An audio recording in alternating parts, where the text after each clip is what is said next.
নোয়াখালীর কবিরহাট উপজেলায় ট্রাক চাপায় সিএনজি চালিত অটোরিকশার চালকসহ ৬ যাত্রী মারা গেছেন। মঙ্গলবার দুপুরে উপজেলার কবিরহাট বসুরহাট সড়কের আলিয়া মাদ্রাসার সামনের সড়কে এ দুর্ঘটনা ঘটে।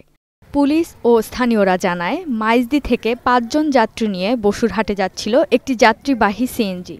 পরে আলিয়া মাদ্রাসার সামনে নিয়ন্ত্রণ হারিয়ে উল্টে যায়। এ সময় বিপরীত দিক থেকে আসা ট্রাক যাত্রীবাহী সিএনজিকে চাপা দেয়। এতে ঘটনাস্থলে মারা যায় সিএনজি চালকসহ ৪ যাত্রী। আহত ২ জনকে উদ্ধার করে নোয়াখালী জেনারেল হাসপাতালে নেয়ার পর চিকিৎসকরা তাদের মৃত ঘোষণা করেন।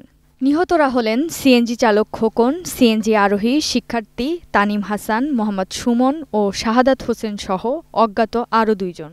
ড্রাইভার সহ ৬ জন ছিল। আসার সময় এখানে আসি, সামনে চাকার স্কেল ভাঙে গেছে। ভাঙি যাওয়ার পরে সে নিয়ন্ত্রণ হারাইছে। নিয়ন্ত্রণ আমরা গাড়ি ধরে দিতে পারবো না, ডাইন পাশে চলে এসছে গাড়িটা। বসুরহাট দিকে যাইতেছে, গাড়ি ডাইন পাশে আসার পরে যে ট্রাকটা ছিল ওই ট্রাকটা ব্রেক মারে নাই। ট্রাকটা এটারও সব শেষাই যাত্রী সহ মনে করেন আরও ২০০ মিটার নিয়ে গেছে।